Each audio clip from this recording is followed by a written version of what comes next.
Okay, so magandang gabi po ulit sa inyong lahat at muli kasama nyo po ulit si Quiz Gerald ng Concern ng Bayan dito po sa himpilan ng Parañaque Net Radio Worldwide at naulit nga po yung atin pong live gawa po nagkaroon po tayo ng technical problem, no, nawala po yung akin pong sounds sa hindi po namin malaman na kadahilanan, pero tuloy pa rin po ang programa natin ngayong gabi at yun nga, nagpapasalamat ako sa patuloy na nakikinig ngayon at nanonood po, no. At ulitin ko po yung akin pong sinabi nung kanina po, gusto ko lamang pong bigyan ng pansin yung atin pong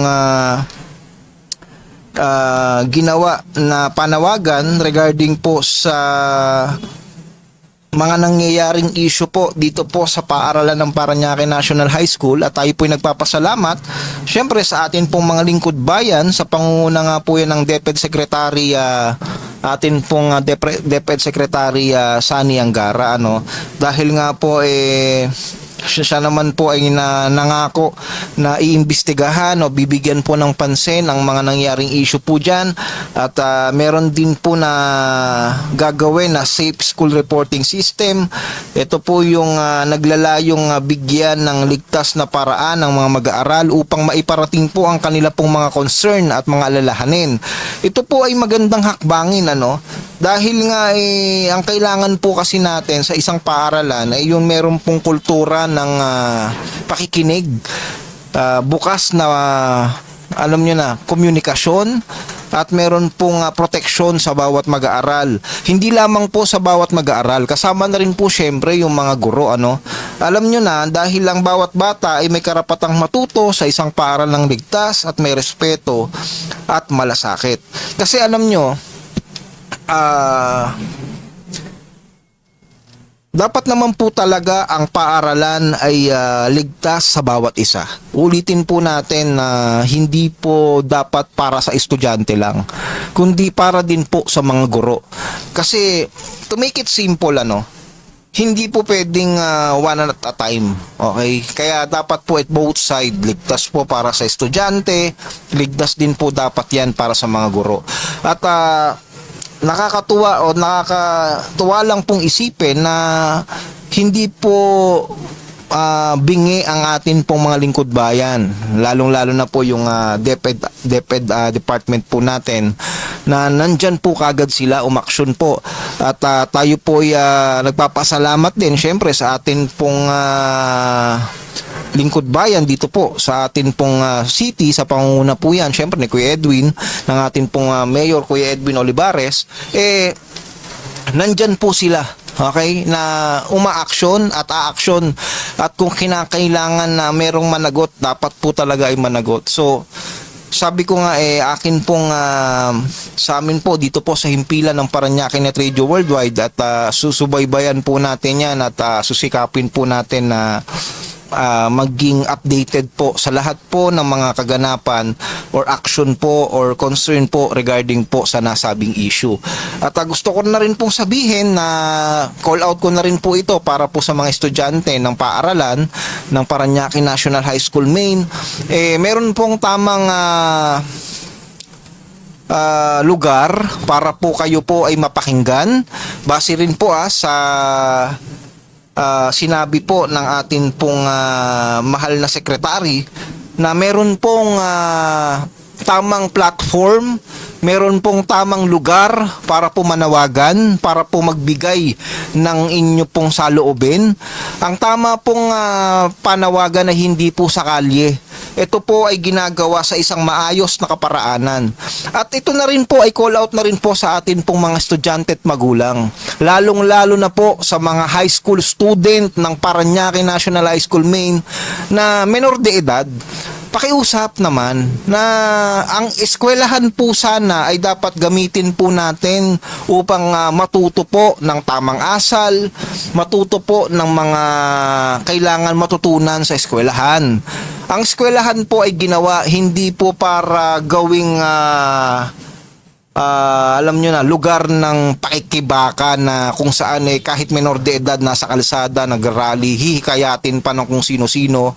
Pakiusap naman, ang lugar, ang malayang pamamahayag ay may tamang lugar.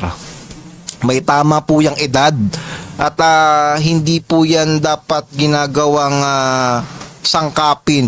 Hindi porket galit ang bawat tao sasamantalahin natin yung pagkakataon para manghikayat tayo ng manghikayat. Okay? So ang boses po ng isang kabataan ay kailangan po meron po riyang kaakibat na responsibilidad. Okay? Hindi po panahon ito ng alam niyo na yung gagamitin natin yung sitwasyon para mas lalo pang magalit yung tao. Para sa akin, for me, in my own basic opinion, lalong-lalo na po menor de edad, kailangan po nasa tama silang gabayin. Okay, hindi po dapat yan nasasali sa kung ano-ano mang mga grupo na hindi naman makakatulong para umunlad ang kanila po mga buhay. Kasi masakit po isipin na meron pong mga menor de edad na tayo po ay nakita na nasa kalsada, tanghaling tapat, tapos na alam nyo na, sabi ko nga, wala naman pong masama na tayo po'y mamahayag at maibigay yung atin pong mga saloobin at concern po sa mga issue. Pero sabi ko nga, meron pong tamang lugar, meron pong tamang edad. 'Di ba? Kung kayo po ang tatanungin, tama po ba ang mga menor de edad ay nasa kalsada at nakikibaka? Kayo po, tatanungin ko po sa inyo kung kayo po sa mga magulang po na nakikinig at nanonood po sa akin, pumapayag po ba kayo? Papayag po ba kayo ng inyo pong mga anak? 'Di ba, mga menor de edad or kahit hindi po menor de edad ay nasa kalsada na ikibaka? 'Di ba? Sabi ko nga, meron pong tama na lugar. Menor de edad, para sa tingin ko, hindi dapat yan na nandiyan para makibaka sa kalsada. Dapat po sa kanila nag-aaral. Tsaka ang masakit pong isipin doon, mga naka-uniform pa. Sa tagal-tagal ko po dito sa lungsod ng Parañaque, graduate po ako dito sa lungsod ng Parañaque as high school. Diba? Diyan po ako nag-high school sa Don Galo. At never po ako nakaranas ng ganyan-ganyang rally kahit ano pa pong issue ang kinaharap po ng eskwelahan. Sana naman po ito po ay isang call out or waking up call sa atin pong mga lingkod bayan, sa atin pong mga magulang na nakikinig sa akin ngayon. Nabantayan po natin ang ating mga anak. At doon naman po sa mga estudyante, mag-aral po tayo ng maayos. So, yun lamang po. At sa mga disclaimer lamang po, hindi po tayo against sa mga namamahayag, dun po sa mga nagbibigay ng saloobin. Ang akin lamang po, meron pong tamang lugar, meron pong tamang edad. at hindi po ginagamit ang eskwelahan para gawing aktibidades ng kung sino-sino. Ito po ay dapat ang paaralan ay ginagamit para po sa pag-aaral. Okay? So, alahan nyo po sa mga susunod pa nating mga episode, hayaan nyo na pukusan natin ang issue na yan. Pero, maiba po tayo at tayo din po ay subukan din po nating pag-usapan yung tinatawag po na alam nyo na yung nangyayari po ngayon sa issue po ng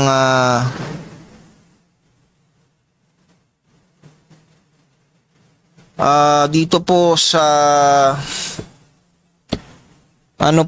ito pong mga nangyayari ngayon na usapin dito po sa atin pong bansa ngayon regarding po dito sa mga karahasan po ng mga estudyante. Unang-una na po dito po yung nabalitaan po ninyo na alam niyo na sa eskwelahan nagbarilan, di ba? So medyo nakakalungkot yan na sana pangyayari.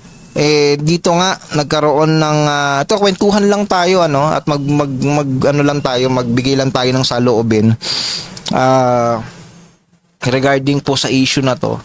Ito nga pong mga pagbaban po sa mga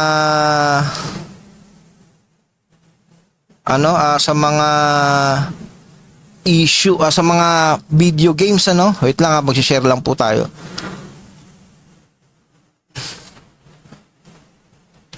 Okay, so sige po, tuloy-tuloy na po tayo.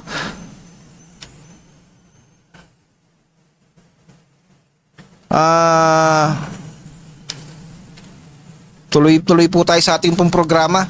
Okay, so video games. Okay, ito po yung mga laro po sa PC, mga laro po sa cellphone, o basta kahit ano pong video games. Ito po ba ay sa ngayon, sa panahon ng ngayon, ito po ba ay libangan po ba ito ng mga kabataan o naging banta na po sa kaligtasan ng bawat isa? So yun nga, magandang araw po mga kababayan. Narito na naman po ang inyong programang Concern ng Bayan, ng boses po ng mamamayan, lalo na sa lungsod ng Parañaque, para po sa atin pong mamamayan. So malinit na po na pinag-uusapan ngayon yung paano ka lang higpitan o limitahan ang mga access ng mga menor de edad sa ilang uri po ng video games. Pero ang tanong po, makakatulong nga ba ito o kailangan nating tingnan ang mas malalim na ugat ng problema? Okay, sa lahat po ng mga nanonood sa akin ngayon pong oras na ito, pabor po ba kayo na limitahan o higpitan po ang mga access ng mga menor de edad sa ilang uri po ng video games? Kung kayo po ay pabor, kindly comment down below. Kung hindi naman po kayo pabor, bakit naman po hindi kayo pabor? So kailangan po nating malaman yan, at kung gusto nyo po mag-comment kayo sa atin pong comment section. Okay, mga kababayan, hindi po maikakaila, okay? Mga kababayan, hindi na po natin maikakaila na ang video games ay bahagi na po ng buhay ng maraming kabataan. May mga larong nakakatulong po sa paghasa ng pag-iisip, diskarte at teamwork. Ngunit may mga laro din o meron ding mga laro na naglalaman ng matinding karahasan o hindi po angkop sa edad ng mga bata. Kaya ang tanong, sino ba ang may pinakamalaking responsibilidad? Ang gobyerno ba? Ang mga game developers? Yung mga cellphone po ba o mga computer shop? O ang mga magulang? Okay, so yun po yung sinasabi natin.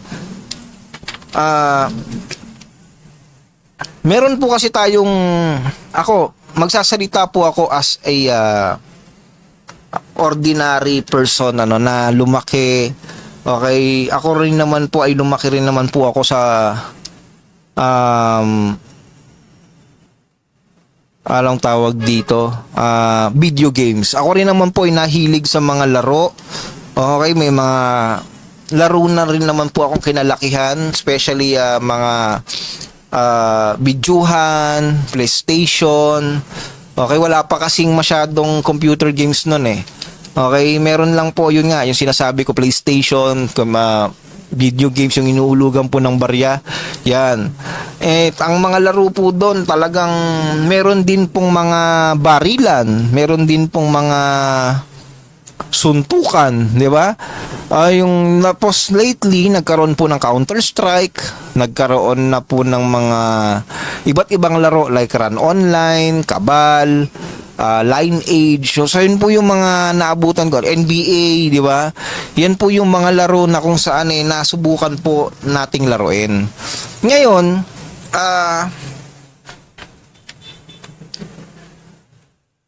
meron po kasing mga issue ngayon na nasisisi po yung mga online games like yung mga video games po medyo yun nga, isa po ito sa nakikitang dahilan kung bakit daw po nagiging war freak ang mga kabataan. Ngayon, kung ako po ang tatanungin, hindi naman po lahat ng batang naglalaro ng video games ay nagiging marahas. At hindi rin po lahat ng problema ng kabataan ay dahil po sa video games. Ngunit kung napapabayaan na po yung pag-aaral ng bata at mas nabibigyan po nilang importansya yung paglalaro, kung kulang po yan sa tulog, kung nawawala na po yung oras sa pamilya at kung nalalagay na po sa alanganin ng kalusugan at pag-uugali, panahon na po siguro para kumilos po yung magulang, yung guardian. Hindi lang po sa pamamagitan ng pagbabawal, kundi sa tamang paggabay. Okay, so mas maigi kasi po ito tulad po sa issue po ng nangyari po sa Tacloban ba yun? Tacloban, no? Okay, nang nangyari po sa Tacloban na kung saan meron pong dalawang bata na namaril at meron naman po sa ibang school or sa ibang lugar naman na naksak naman. Napakalaki ng role ng paggabay ng magulang o guardian. Kasi doon po kasi nagsisimula lahat yan eh. 'Di ba? Sa tahanan o sa bahay po nagsisimula lahat yan. Kung ang isang bata ay lumaki na nakikita niya yung karahasan sa kanya pong mga magulang, nakikita niya po yung karahasan sa kanila pong community o komunidad, malamang sa malamang po maa-adapt po yan ng bata. Kaya malaki po ang role ng mga guardian at mga magulang dahil ako po ay naniniwala na sa tamang paggabay at sa tamang pagbibigay ng oras na pagtuturo ng tama at mali, dun po nagsisimula lahat. Kung magkakaroon man ng mas mahigpit na regulasyon, siguraduhin po nating balanse ito. Protektahan ang mga bata, tama po yan. Ngunit huwag ding alisin ang responsibilidad ng magulang, ng paaralan at komunidad sa paggabay po sa kanila. Ang gusto ko lamang pong sabihin dito, hindi po kasalanan totally ng mga video games ang nangyayaring karahasan sa mga kabataan. Mas malaki pong faktor ang paggabay ng magulang, paggabay ng guardian sa kanila pong mga anak, sa kanila pong mga kapamilya, lalong-lalo na po yung mga minor de edad. Kasi alam nyo, sa totoo lang, marami po akong kilalang mga bata, matitino. Pag alam nila na hindi po tama ang malaro, hindi po talaga nila nilalaro yan. At meron naman din po akong kakilala, or meron din po akong mga bata na napapansin na sa kadahilanan na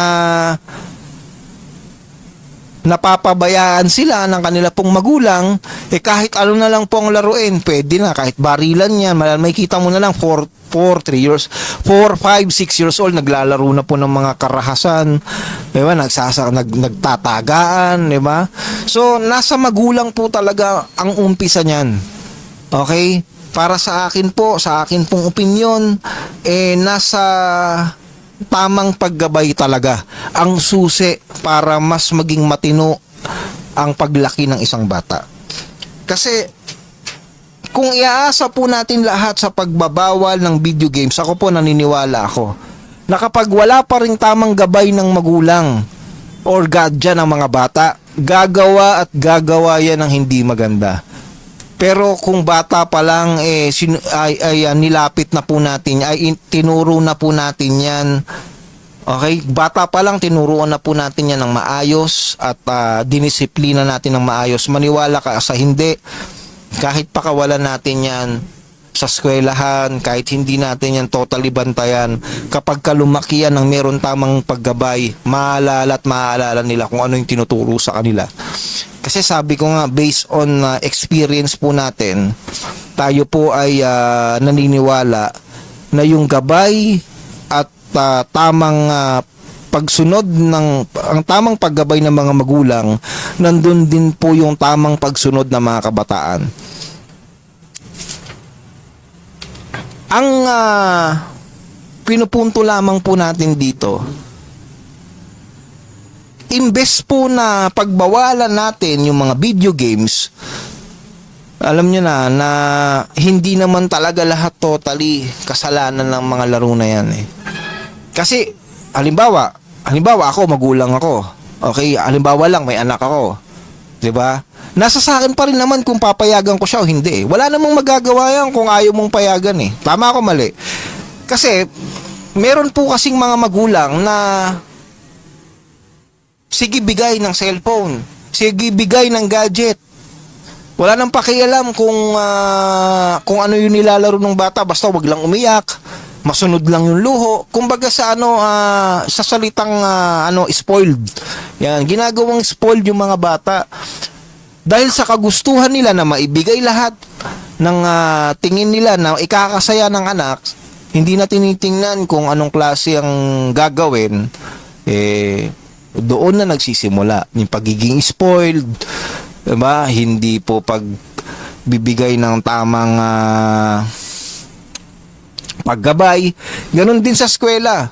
Pagdating naman sa eskwelahan, alam nyo, ako gusto ko lang po i-share sa inyo lumaki po ako na may mga terror teacher. Okay? Lumaki po ako na nakaranas po ako ng matinding pagdidisiplina sa eskwelahan. Okay, kung pag-uusapan po natin yung pagdidisiplina po ng mga teacher ko noon nung ako po ay elementary at high school, pag ginawa po ngayon ito, ay iba. Kasi hindi ko po alam kung saan po banda nagkukulang ang atin pong mga guro o ang atin pong eskwelahan. Kasi yung panahon po kasi nung panahon po namin dati, nakaranas po talaga ako niyan na mapalo sa kamay, mabato ng eraser, maukaan dahil sa buhok. Alam mo yon, yung mga ganong klase ng face the wall, labas, squat, di ba? Nakaranas po tayo niyan eh.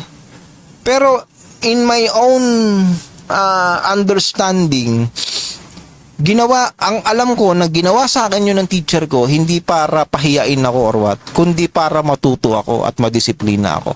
Which is very effective. Why? Kasi nandun kasi ang takot eh. Okay? Fear. Okay, experience is the start of the fear. So ibig sabihin, pag natakot ka, okay, pag na-experience mong matakot, alam mo na yung feeling eh. Kaya hindi mo nagagawin. Hindi ko masyadong ma-elaborate, pero parang ganun yung gusto kong sabihin sa inyo na pagka nakaranas ka ng takot, doon na nagsisimula yung disiplina. Okay? Kaya hindi ko maintindihan kung saan ba nagkukulang or ano bang nangyari sa generation ngayon, pero sa tingin ko may pagkukulang sa disiplina ang mga bata sa both sa bahay at saka sa eskwelahan. Kasi makikita mo ngayon yung mga teacher, hindi ko naman sa nila lahat, masyadong close sa mga estudyante. Diba? Makikita mo na lang, subukan nyo mag-scroll sa social media. Teacher, kasama sa TikTok ang mga ang mga estudyante. Which is for me, medyo dapat binibigyan natin yan ng boundaries di ba? To respect the, alam niyo na, yung teacher and student relationship, kailangan meron diyang boundary. Hindi sa lahat ng bagay marunong. Alam niya yung pakikisama kasi. Diba? Kaya hindi po ako teacher o hindi po ako principal para magsabi ng mga ganitong bagay, pero in my own opinion, dapat po siguro mas higpitan natin yung pagdidisiplina ng mga magulang at ng mga teacher. Kasi pag masyadong maluwag or masyadong nagiging spoiled ang mga bata. At kapag ka ang bata ay nagiging spoiled or ang bata ay naging spoiled, ang hirap na po niyang putulin. 'Di ba? Sabi nga nila, 'di ba, dapat habang ang sungay ay patubo pa lang, kailangan tinatanggal na 'yan. Okay? Correct me if I'm wrong, pero yun yung akin pong nakikitang situation dito, lalong-lalo na sa nangyayari pong issue na to. Hindi po sapat na tanggalin lamang yung mga video games o limitahan yung mga video games na yan. Kasi hindi naman alam nyo na, 'di ba, bago ka maglaro ng mga video games, may mga may mga tawag dito, may mga rules yan accept, 'di ba? Are you 18 years old? 'Di ba, may mga ganoon Kaya for me, kung talagang pasaway ang bata at talagang hindi natin yan nagabayan sa paglaki, kung makulit yan, talagang makulit yan. Pero kung bata pa lang, dinisiplina na natin, tinuruan na natin ng tamang asal, nilapit natin sa Panginoon, nilapit natin, 'di ba? Pinagsisimba natin ng maayos, nilapit natin sa Panginoon yan, tinuruan natin ng tamang pakikitungo sa kapwa, tinuruan natin ng tamang asal yan. Maniwala kayo sa hindi yan gagawa ng ikasasakit ng ulo mo. Okay? Ang tunay po na laban ay hindi lang laban sa video games. Ang tunay po na laban ay kung paano natin palalakihin ang mga kabataang marunong magdisiplina sa sarili. Marunong pumili ng tama at marunong magbalanse sa libangan at responsibilidad. Dahil po sa huli, hindi po video games ang magpapalaki sa atin pong mga anak. Tayo pa rin. Ang pagbabawal ay maaaring pansamantala. Ngunit ang tamang paggabay ay panghabang buhay. Ang gusto ko lamang pong sabihin, lalong-lalo na po sa mga magulang, sa mga guro, na kung saan ay gumagabay po sa mga kabataan, importante po ang role po ninyo sa pagdidisiplina. Dahil po, kahit anong pagbabawal natin sa mga yan, kung hindi po natin yan nagabayan ng tama, gagawa po yan at gagawa po yan ng hindi natin ikatutuwa. Pero, kung bata pa lang, dumaan po yan sa tamang pagdidisiplina, maniwala kayo sa hindi. Kahit iwanan mo sa labas yan, hindi yan gagawa ng masama. Bakit po? Kasi nakatanim sa kanila kung ano ang itinuro mo, kung ano ang dinisiplina mo sa kanila. Okay? Importante po ang mga kabataan na inilalapit po natin yan sa Panginoon. Inilalapit po natin yan sa tama. Bata pa lang po, gabayan po natin sa tama yan. Start them yan kung ika nga gabayan sa maayos. So, ang stand ko po dito, okay, ang opinion ko po, correct me if I'm wrong,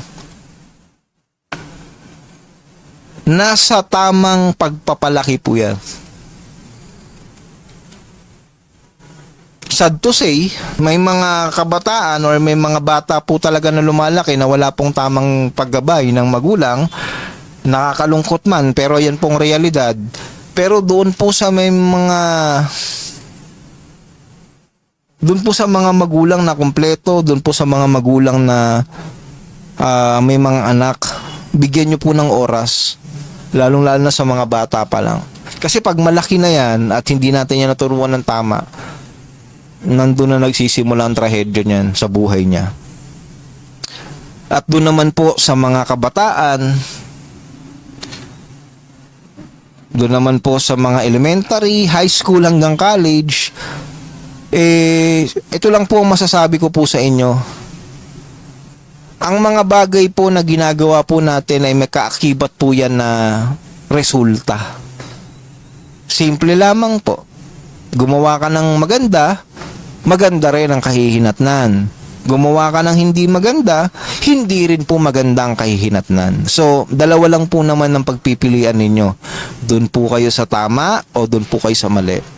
So, pag sa mali ka, sakit sa ulo yan. Pag nasa tama ka, magandang landas yan. Magandang buhay yan. Kaya dalawa lang naman palagi yan. It's a matter of choice, di ba? It's a matter of choice. So, tayo pa rin bilang mga anak ang titingin at pipilian ng lakad. Ang mga magulang nandyan lang po yan para gumabay. Pero nasa sa atin pa rin ang desisyon. Kaya ang call out ko, ang panawagan ko sa mga kabataan ngayon, pag-isipang maigi ang gagawin. Nandyan ang mga magulang, andyan ang mga guardians ninyo, nandyan ang guro para pagsabihan o magsabi kayo ng inyong mga nararamdaman. Kung ano yung gusto ninyong sabihin, huwag kayong magkikimkim ng hindi maganda.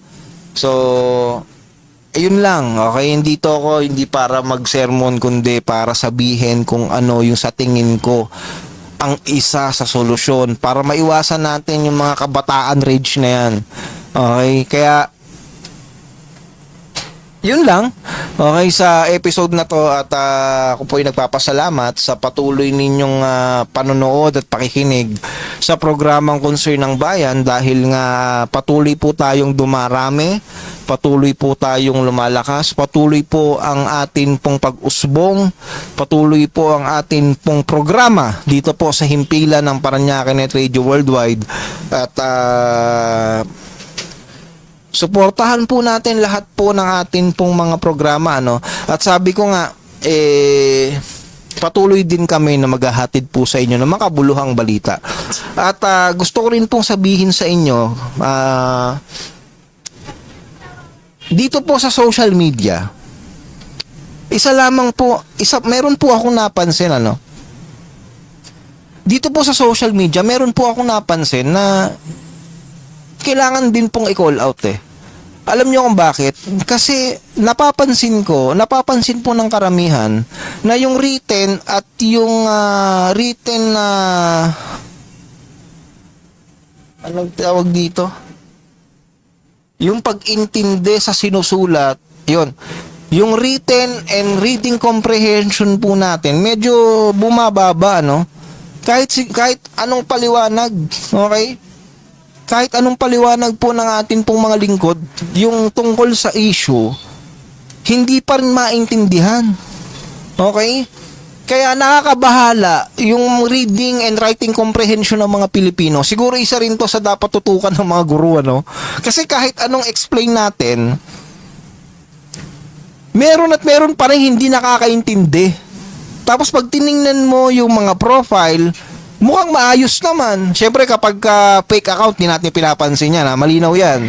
Kasi ang fake account, walang bilang yan sa social media. Mga trolls yan. Mga fake accounts yan. Mga trolls yan. Kumbaga sa and then, babala ko rin po sa inyo. Kapag mga fake accounts, okay, dapat wala pong bilang sa inyo. Kasi unang-una, gumawain. Sarili nga nila, hindi nila mapakilala sa social media, di ba? So, kumbaga yung mga komento niyan, yung mga komento ng mga fake accounts, mga comment ng mga fake accounts na yan, walang bilang nga, walang saysayan. Bakit? Kasi hindi naman tunay yung, kumbaga sa account pa lang nila, peke na So, yung comment, peke din. Ganun lang kasimple yun. Ang gusto ko lamang sabihin, yung reading and writing comprehension po ng mga Pilipino, totoo nga, bumababa. Hindi nakakaintindi ng maayos. Nakakalungkot man, pero meron pa rin mga taong ganun na kahit anong pilit na paliwanag natin, hindi nila naiintindihan. So, hindi ko alam kung anong problema o hindi ko alam kung saan ba nagkulang. Hindi ko alam kung Sinasadya ba nilang na maging engot o hindi ko alam eh. Pero yun lang, ang akin lang, tanggapin natin kung ano yung tama. Tanggapin natin kung ano yung pinapaliwanag. Hindi kung ano yung gusto natin. Kasi kahit gusto natin, hindi naman, alam niyo na yung sinasabi ko na hindi porket gusto natin, yun na yung mangyayari. At hindi rin natin, kung hindi rin po porket ayaw nating mangyari, hindi po yun yung hindi po yun yung mangyayari. So yun po yung sinasabi ko po na ito pong programa ng Parañaque Net Radio Worldwide. Ito po ay isang legit na platform para maghayag at manawagan o magprograma.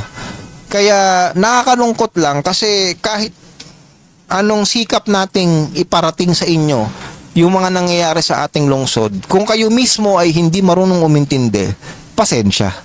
'Di ba? Kasi simple, Tagalog naman yung Tagalog naman yung language natin. Pero ewan ko ba, ba't hindi nyo maintindihan? Okay? Magkaiba yung words na ganto sa ganto, in-explain naman maigi. Hindi ko matansya kung ano ba. Hindi naman ako nag-incheck dito, hindi naman Chinese language yung ginamit ko, Tagalog naman. Kung mag-English naman ako dito, paunti-unti lang. Diba? Pahapyaw-hapyaw lang, mga two words lang ako mag-English. Kaya Tagalog naman yung language ko, hindi pa rin maintindihan. Tapos, kapag tiningnan mo yung comment section, puro fake account, puro anonymous, anong silbi nun? Fake account, it means fake comment. Di ba? Ibig sabihin, pag fake account o fake comment, walang bilang yon. Di ba? Ganun lang kasimple yon. So, ang masasabi ko lang, kung gusto mong magkaroon ng bilang yung comment mo o gusto mong pansinin ka namin ng himpilan ng Parañaque Net Radio, lalong-lalo na ng programa ko concern ng bayan, kailangan original account ka. Diba? Kasi hindi pa pwede dito yung mga yung mga troll at fake accounts. Pasensya na, walang bilang yung mga ganyan. Kaya yun lang ang napansin ko na bumababa po yung reading and writing comprehension po natin. Yung iba, pag tiningnan mo, nakakalungkot isipin na ewan ko, Tagalog naman yung sinasabi ko, hindi pa rin maintindihan. Ewan ko ba. Pero bagamat may mga ganung pangyayari, masaya pa rin tayo kasi mas marami yung suportang natatanggap po ng programang concern ng bayan at ng himpilan ng Parañaque Net Radio, syempre lalong-lalo na ng inyong lingkod, Kuis Gerald. So kayo po ang inspirasyon ng ating himpilan. So maraming salamat po sa inyo. Basahin ko muna yung mga nasa comment section. Syempre, nandiyan yung aking number 1 supporter. Thank you. Magandang gabi po mga ka-CNB and Kuis Gerald. Nandiyan din syempre ang isa sa ating mga kasama dito sa Net Radio, si Kuya Rico Arreglo. Magandang gabi po Kuya Gerald, out of town po ako. So ingat po kayo dyan. So maraming salamat po at may mga nag-message po sa akin ng mga concern dito sa Parañaque Net Radio Worldwide. Babasahin namin yan at kung kinakailangan at kung talagang ito ay napaka-importanteng pag-usapan dito sa ating lungsod, makakaasa po kayo.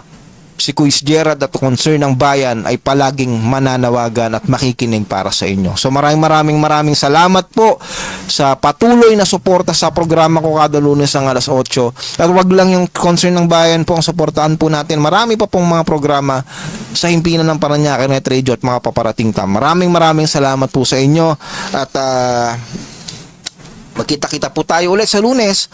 At bago tayo matapos, syempre, yung slogan ng ating pong programa ng concern ng bayan, dahil nga tayo ay naniniwala na kapag merong ipinarinig, meron pong makikinig, at kapag merong nakinig, meron po yang kaakibat na aksyon. At muli, maraming salamat po at makita-kita po ulit tayo sa himpilan ng Parañaque Net Radio sa programa kong concern ng bayan sa susunod na Lunes, syempre 8 PM pa rin.